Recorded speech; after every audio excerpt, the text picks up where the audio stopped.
YouTube, it is your favorite gamer here, Above Average Cody. And tell me if any of these words mean anything to you. Red weapon racks, adjusted frag grenade damage radius, and even S7 sniper error angle reduction. All of these words are very, very important to the update that is coming to Halo Infinite on February 15th. That is right, just a few days from today, guys, we are getting some updates that are going to, in my opinion, very largely affect how Ranked currently plays. Now, the one I am most excited for and the one I really want to talk about first is the red weapon racks. Now, what's happening is every gun you take off the wall in Halo Infinite Ranked, this only goes for the Ranked playlist, the rack will now have the red rack feature. If you guys are not familiar with that, that is when you take a weapon off the wall and that gun will not spawn on that wall spot again until the one in your hands or on the map completely despawns. Then it will reset, the timer will start, and it will start spawning on the wall. Perfect example where you can currently see this is the shock rifle on recharge. When you grab it,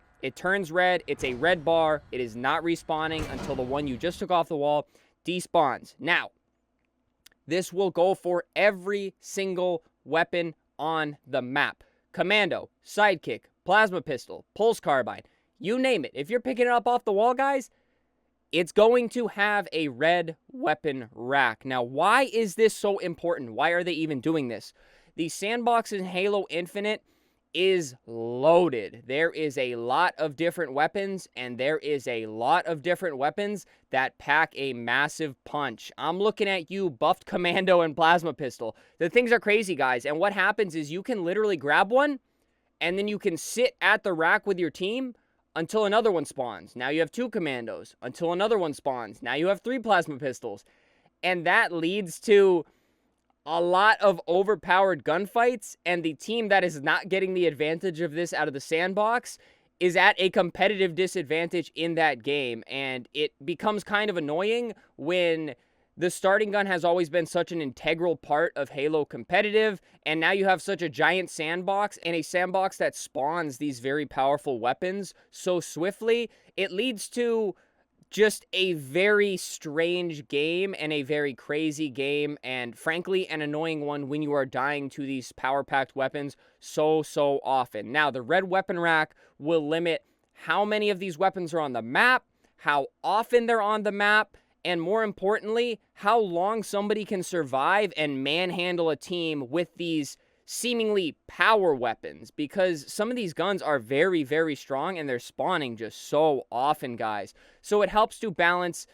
In the meantime, a lot of people are calling for ammo reduction, nerfs, and things like that. They did announce on Halo Waypoint in this post for March 15th that ammo reductions are coming for guns such as the Stalker, the Bulldog, and even the shock rifle, because these guns have so much ammo, and if you have a player that is very well versed with these weapons, it can lead to a very lopsided game.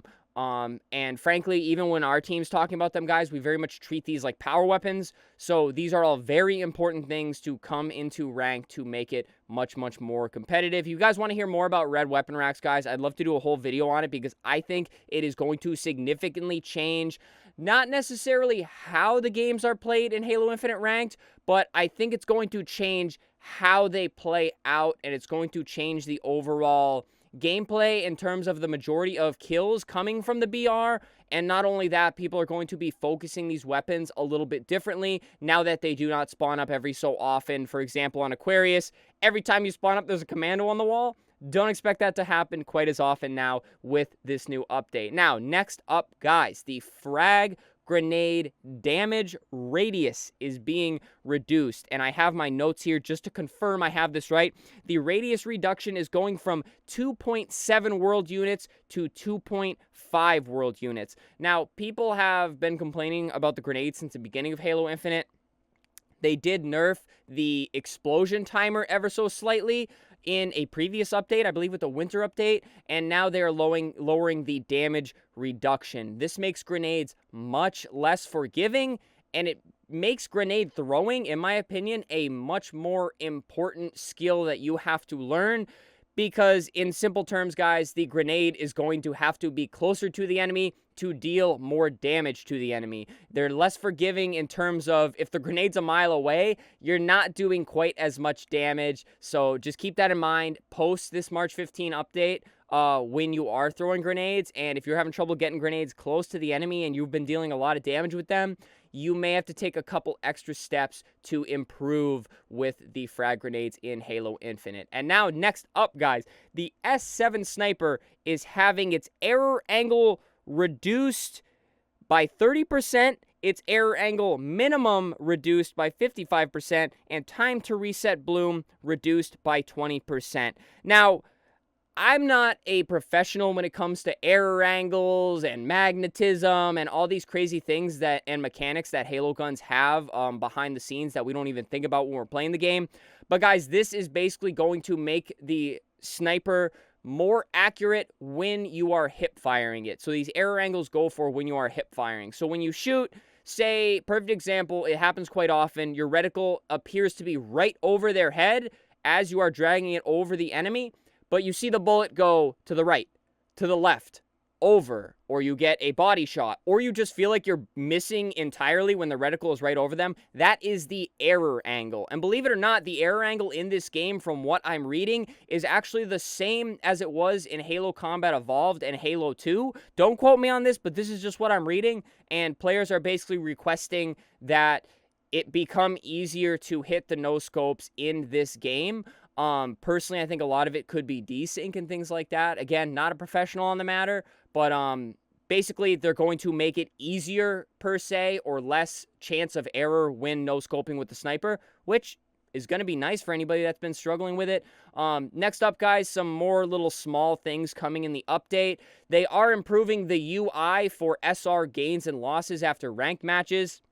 Doesn't really matter, but sometimes after you lose, you see a little plus-minus logo.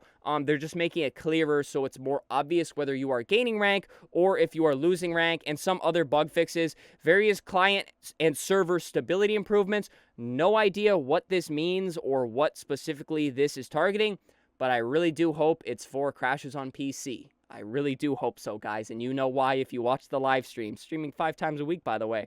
Improvements to reduce the gun jamming on semi-automatic weapons. I never felt a gun jam all of Season 1, but for some reason, I occasionally get it. I know everybody else occasionally gets it, so they are doing a fix for that. And then finally, guys, improvements to reduce a visual glitch that made semi-automatic weapons appear as if they were double firing from a third-person point of view. That's strictly a visual thing that I have never ever noticed in all the gameplay I do on this game, but it's being fixed.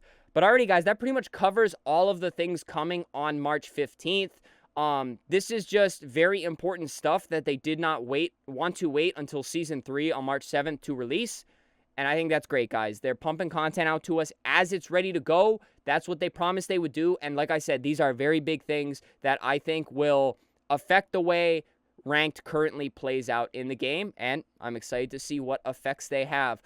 Guys, let me know in a comment. Let me hear your thoughts. Are you excited? Are you not excited? Personally, I love the red racks. I'd love to hear your thoughts on that and how you think they're going to affect the gameplay. But other than that, guys, subscribe to the channel. Streaming 5 times a week, like I said. Tons of tips, videos, keeping you up to date on everything Halo Infinite the best I can. We love this game. We're having fun. We're still grinding to get better, guys. And I hope you guys are enjoying the content. So hit that subscribe button. Leave a like on the video as well. I already mentioned leaving a comment. And finally, guys, channel memberships. Super thanks if you'd like to support monetarily. It helps out ever so much. But please, do not feel like you have to. But that does it for me, guys. Thank you so much for all the support lately. It has been crazy on the channel. And I just cannot thank you guys enough. Stay happy, stay healthy, and stay tuned for the next video.